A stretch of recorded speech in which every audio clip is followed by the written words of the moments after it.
Fala, rapaziada do Giro na Rede, começando aqui na TV Metropolitana Rio, canal 2.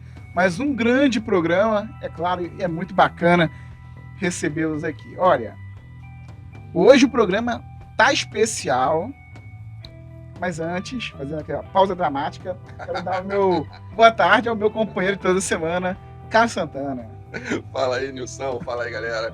Hoje, rapaz, o negócio vai ficar bom, hein? Tô recebendo aqui uma pessoa que tem um papel importantíssimo na política do Brasil. E eu acho que, assim, é uma das pessoas, se não for a mais, mas é uma das pessoas que a gente ficou mais empolgado em trazer aqui e que vai dar uma aula pra gente. Mas, como sempre, eu tenho que fazer aquele pedido. Gente, vai lá, curte nossas redes sociais, divulga, participa. Eu tô aqui, ó, já com a minha telinha pronta aqui para botar a mensagem de vocês na tela, tá? Vocês vão ver aí em casa aí, tudo que vocês mandarem pelo YouTube, vai aparecer a carinha de vocês aí, o nome e a sua mensagem ali na tela. Então, gente, vamos ser simpáticos, vamos mandar perguntas legais, vamos participar de uma maneira bem produtiva para a senadora sair daqui feliz, né? Pô, não achar que o pessoal da Baixada é meio requenguela, né? Pelo amor de Deus, né, Nilson? É verdade, então. É isso aí, gente. Olha, agradecer muito a presença da senadora e agora pré-candidata, a gente ainda não pode, né? Deputada federal aqui pelo Rio de Janeiro, Heloísa Helena. Olha, prazer, não cabe. Olha, eu estou muito feliz mesmo de recebê-la. Seja bem-vinda ao Giro na Rede. Bom, primeiro dizer que é uma alegria estar aqui com vocês, né? Apesar de estarmos todos sob escombros, né? De lutos, lágrimas, desempregos e muitas tormentas, né? Como tantas outras também que já vivemos ao longo da nossa história. Então, tá com você, Nilson, com Carlos, Fagundes, a Super Ana, que tá ali também, né? E dizer que é uma alegria estar aqui com vocês, né? E nesta baixada que me deu também. Sempre me recebeu com muito amor, carinho, respeito. Quando eu fui candidata a presidente da República, a maior votação que eu acho, a maior votação que eu tive, tanto do ponto de vista proporcional, foi na Baixada, e o que para mim foi muito especial, porque uma sertaneja dura, braba, né? E a Baixada me acolheu como filha querida, né? Eu sempre tive essa memória afetiva pelo Rio de Janeiro, porque meu pai morou aqui muito tempo, trabalhou na construção civil. Saiu daqui, como a gente diz no interior, aleijado de carregar sacos de cimento. O meu irmão mais velho, que nasceu aqui, ele levou de volta enrolado em trapos. E menos de 2 anos depois, ele acabou tendo um câncer ósseo avassalador e morreu quando eu tinha 3 meses de idade. E toda mãe, vocês sabem como é mãe, né? Minha mãe evitava ficar trazendo as memórias do tempo do meu pai aqui, porque mãe sempre quer poupar os filhos de lembranças mais dolorosas, né? Mas tanto eu como o meu irmão que nasceu aqui, infelizmente ele foi assassinado depois, e não aqui em Alagoas, mas eu sempre tive essa memória afetiva, né? Então, meu irmão sabia tudo, meu irmão é mais velho que eu, que está vivo, né? Mais velho que eu, mais de 5 anos, então ele sabia de tudo, dos times de futebol. A gente morava numa cidadezinha do interior, a cidade que eu nasci, chamada Pão de Açúcar, porque tem um penhasco semelhante ao Pão de Açúcar, né? Porque as formas onde se colocava o açúcar para mandar para a coroa portuguesa tem aquela forma. Então, em função disso, a cidade que eu nasci é chamada de Pão de Açúcar. Aí meus amigos de infância dizem, não acredito, olha, nasce olhando para um Pão de Açúcar e vai lutar outra batalha já com os cabelos brancos, sob os olhos de outro Pão de Açúcar, né? Aí eles brincam muito comigo, porque, claro, brincam respeitando profundamente as dores do Rio, especialmente o Rio Profundo, que é o rio além das belezas da mãe natureza e dos cartões postais. E eles sempre dizem, olha, todo mundo querendo ir embora do Rio. Aí lá vai você para voltar a morar no Rio. E sou pré-candidata realmente a deputada federal. Então, eu agradeço muito porque vocês estão me recebendo aqui. Como vocês sabem, a rede não tem acesso ao tempo de TV. Então, contar com a generosidade democrática, porque eu acho que isso é realmente generosidade democrática. Tem muita gente que fala em democracia, mas quer uma ditadura para chamar de sua. E isso acontece à direita e à esquerda. Então, é uma alegria estar aqui com vocês, né, conversando um pouco sobre este duro momento da vida nacional, mas que passará e esperamos, né, com o mínimo de escombros. É verdade. Mas eu quero voltar um pouquinho, né, para entender um pouco a carreira, né, sua carreira, porque você começou, né, a partir do PT, né, mas teve toda uma história. Você é enfermeira, né? Eu sou enfermeira sanitarista, sou professora de epidemiologia e planejamento de serviços públicos, né, na Universidade Federal. Eu, inclusive, quando terminou a campanha de presidente, que eu fui muito bem votada aqui, até o reitor, ele já faleceu, o reitor da Universidade Federal do Rio, como eu era também da Universidade Federal de Alagoas, ele até me chamou para vir para cá, para que eu já voltasse a morar aqui, né? Mas, na época, tinham outros professores que precisavam sair para o doutorado e precisavam de que alguém assumisse as turmas deles, né? Então, como eu tinha passado um tempo fora, né, no exercício da atividade do Senado, então eu me senti na obrigação, mesmo eu estava licenciada sem salário, óbvio, mas eu me sentia na obrigação de voltar e assumir as turmas dos meus amigos que iam para o doutorado. Aí, em função disso, é que eu acabei não vindo, né? E depois da campanha presidencial também, eu voltei para a sala de aula e também foi muito bom para mim. Agora estou de volta de novo, né? Subindo no ringue dos grandes combates, mas também não foi um período bom voltar para a universidade, voltar para a área de planejamento. Como a gente trata de planejamento de serviços públicos, você trabalha não apenas com o Estado, né? Com vários estados. Então, isso é muito interessante. E eu comecei bem por acaso, viu? Bem por acaso? Foi, nem imaginava que eu ia ser candidata. Na verdade, eu entrei para ser vice-prefeita numa eleição porque ninguém que tinha chance queria ir. Todo mundo que tinha chance eleitoral queria ir para vereador, e como ninguém queria ir para essa candidatura que eu fui, eu disse, tá, porque eu já estava para sair do Brasil, tinha 2 alternativas de bolsa de estudo para que eu fosse, né, continuar a minha carreira na universidade. E aí, eu disse, tudo bem, então eu vou para ajudar, porque todo mundo dizia que a chapa não ia ganhar, então eu vou para ajudar, é importante para apresentar o debate programático, e acabou que deu certo a eleição. Aí também foi bom para mim, porque eu aprendi muito. O professor, tinha 2 professores da universidade que também estavam nessa administração municipal. Um era da área de finanças e administração pública, outro era da área de infraestrutura. Então, aprendi muito sobre, desde corredor de transporte, construção de planilha para definir tarifa de passagem, até encostas, moradia precária nas encostas, saneamento, infraestrutura de uma forma geral e muito de finanças públicas, porque a minha área era de planejamento de serviços públicos, mas muito voltada para a educação e saúde. Então, eu acabei aprendendo muito sobre outras áreas depois, né? Por uma circunstância da história. Acabei tendo a oportunidade de ir para o Senado, né? Também participei de grandes e duros embates, muitos, né? Lá no Senado, mas também achei bom porque foi a oportunidade de testar quem eu realmente sou, né? Quando você está sendo oposição a uma estrutura adversária e depois passa a ser as pessoas do seu partido e você continua lutando por aquilo que você acredita, porque você não quer ceder à vassalagem, lamber o rastro por onde passa os chefes de executivo que parecem imperadores, ou o roubo das finanças públicas, ou a traição das propostas assumidas. Então, para mim, foi, em todos os momentos que eu passei de muito combate político, eu sempre me perguntava, e afinal, Heloísa, quem és tu?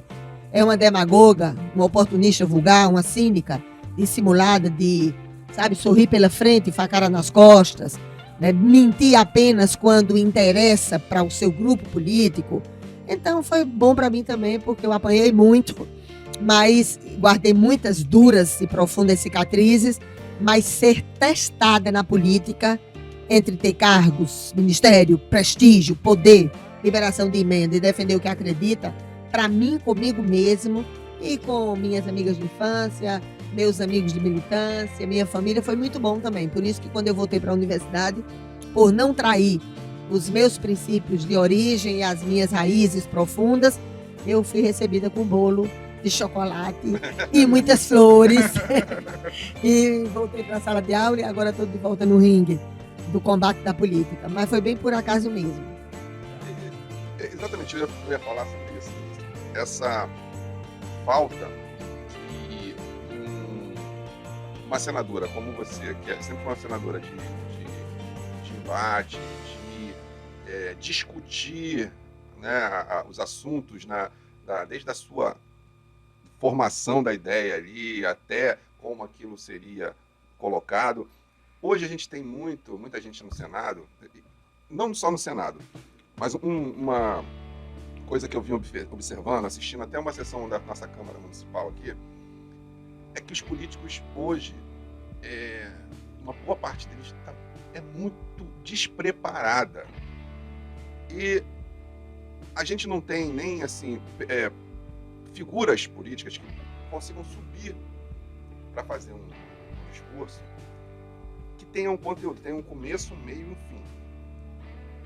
Falam de coisas vagas, pegam assuntos que às vezes não tem relevância nenhuma naquele momento ali, até no momento político do país, momento social, e usam isso de uma forma como se, sei lá, como se estivesse na sala dele falando num churrasco com os amigos. E o Senado hoje, assim, a gente vê por certos projetos, por essa questão de engavetamento de projetos, engavetamento de cobrança. O Senado, o Congresso como um todo, né, tanto o Senado como a Câmara, eles se apequenaram demais. E também envolve uma outra coisa. Eu acho que você tem razão.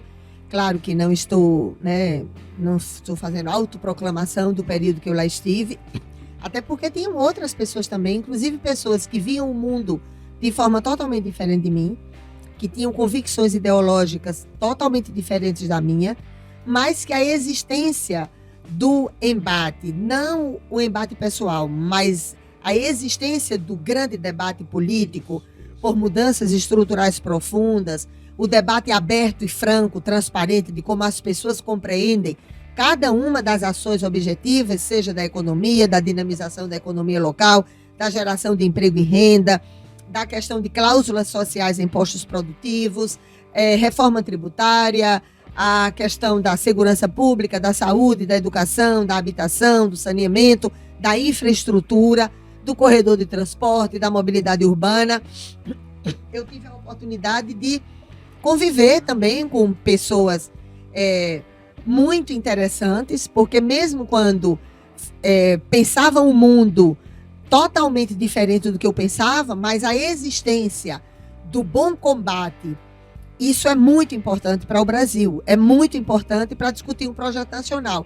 E neste momento que a gente está vivendo, né, como tem o fanatismo da idolatria política, então, se você não está num grupo da vassalagem ou lambendo o rastro por onde passa um chefe de executivo ou ex-chefe do executivo, então é sempre um problema, você apanha de todos os lados, né? Então, este momento, né, depois de 2 anos de epidemia, este momento onde qualquer pessoa de bom senso, independente de vinculação ideológica ou partidária, qualquer pessoa de bom senso sabe que nós temos um problema gravíssimo de destruição de parques produtivos, de postos de trabalho, problemas graves que aconteceram com a economia, também em função da pandemia.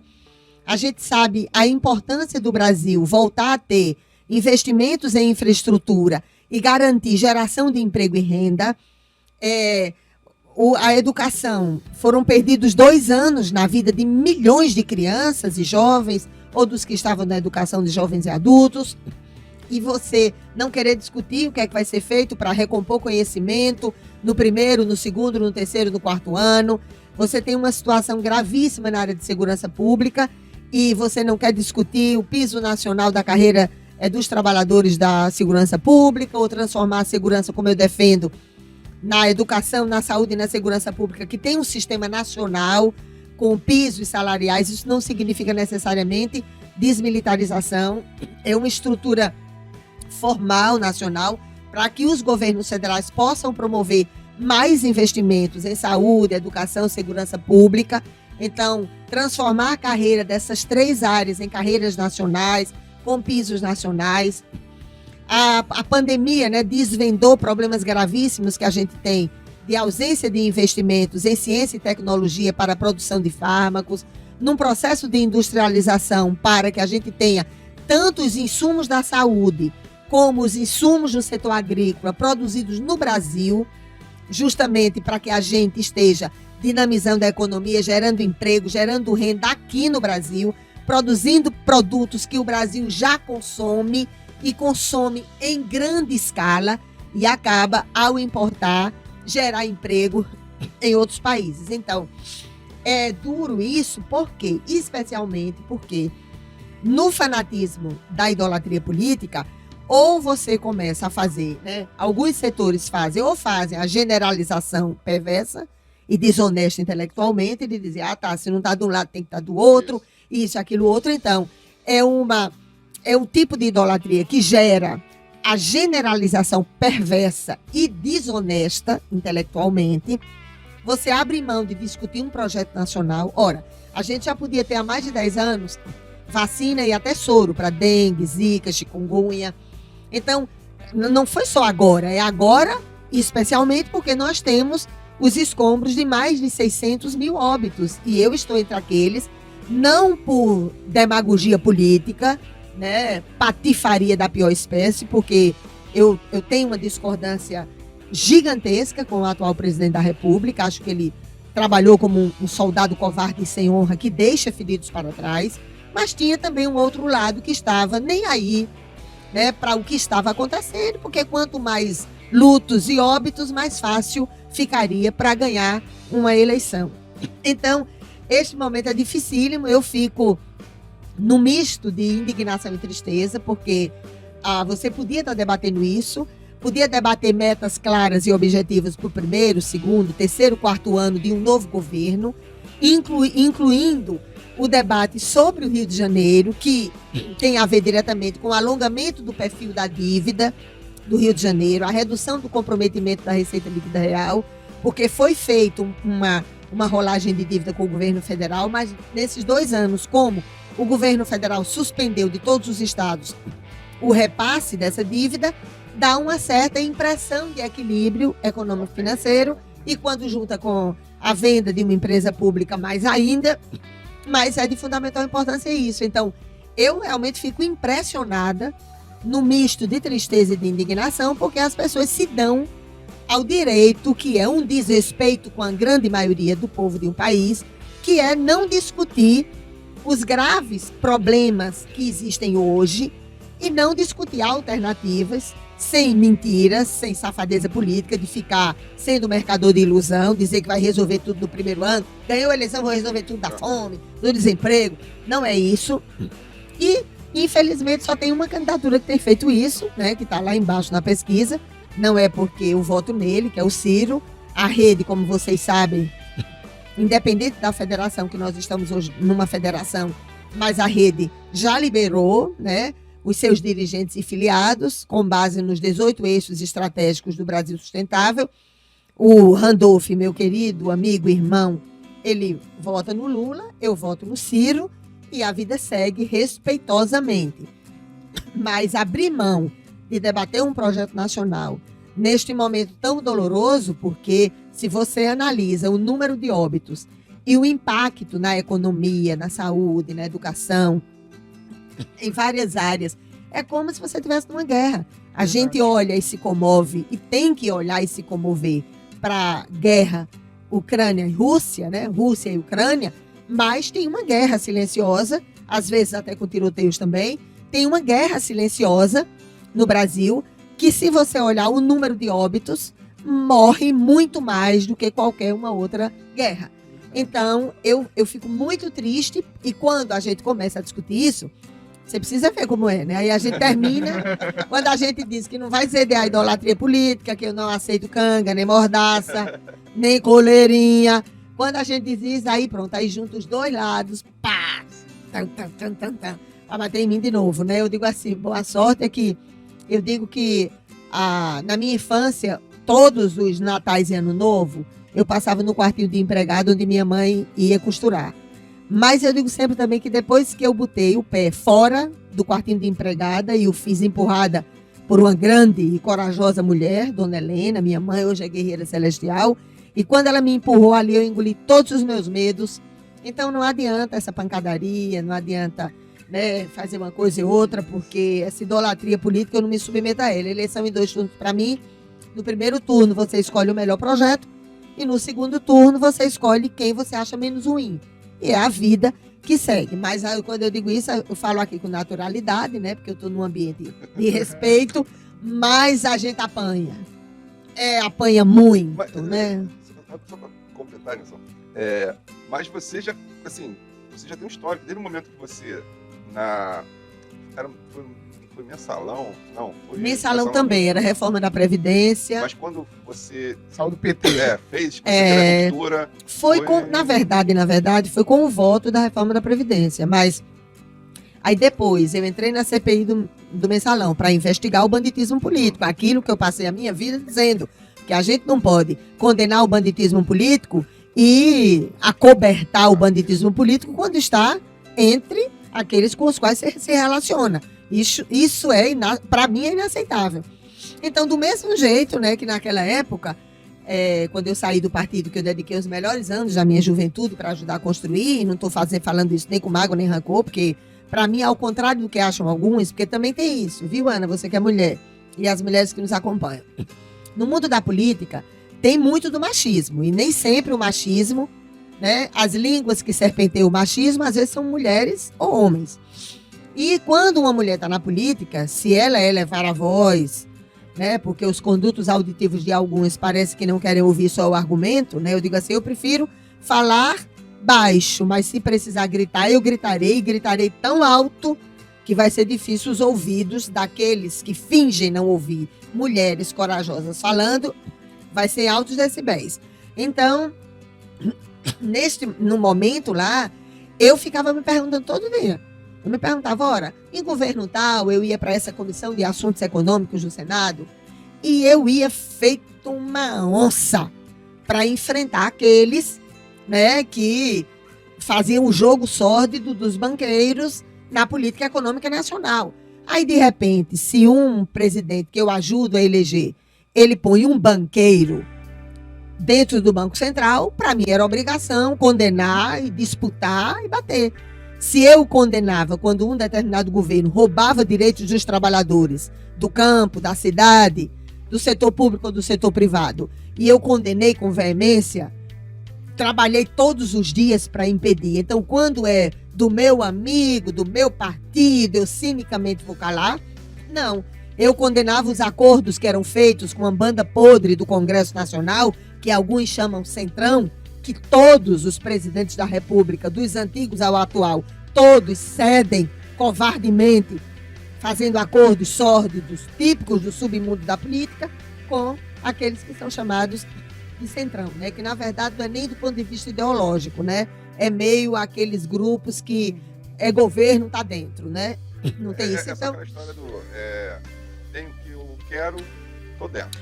Exatamente isso. Não importa se é direita, esquerda, centro, cima e baixo. E é um teste para quem está lá, porque eu não tenho dúvida. Olha, se tem um lugar que cabe muito gente mentirosa, é a política.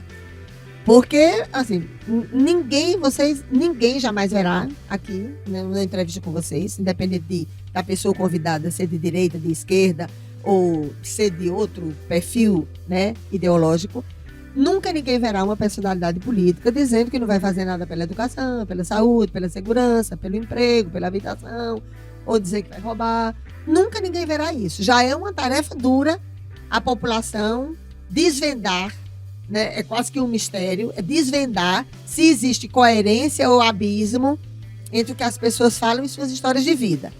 E quando você está lá, você ainda ser deseducativo, porque quando você fala uma coisa, mas quando é com sua turma, você faz outra.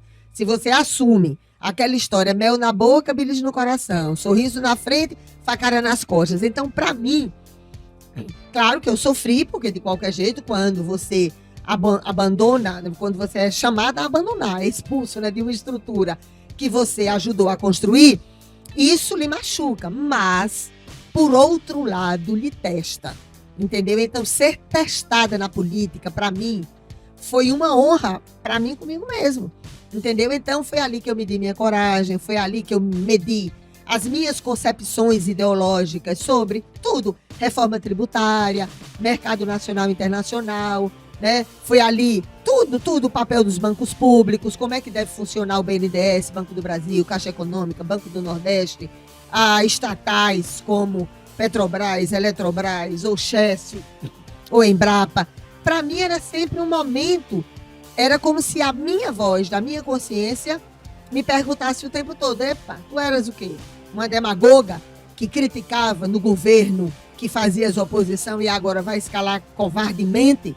De jeito nenhum. Então, para mim, foi doloroso, foram muitas cicatrizes profundas, mas foi um teste para mim mesmo, porque eu digo também que são as piores batalhas que medem o seu código de honra e que medem a sua coragem. Então, foi sofrido, mas eu não guardo mágoa nem rancor dessa história. Geralmente na política, né, se uma mulher altera a voz ou tem posição política, imediatamente um desqualificado vai dizer que é louca, histérica, né, mal amada, rancorosa, doida. Dizem isso porque não aceitam, né, não aceitam de ninguém a coragem ideológica. E se for uma mulher, aí pior ainda, né? Então, para mim foram momentos duros, mas eu olho os caminhos que eu caminhei e olho para mim mesma, não com a vaidade cretina, mas olho para mim mesma e dizer, epa, fui testada, né? Então eu percebi para mim mesmo que eu não ia beijar a mão de um executivo. Uma coisa é você votar favorável, o que é bom para um povo e para um município, e outra coisa é você votar favorável a um projeto de um governo que é totalmente contraditório com o que você passou 20 anos da sua vida defendendo. Quem fazia por oportunismo vulgar, demagogia eleitoreira, muda de posição rapidamente.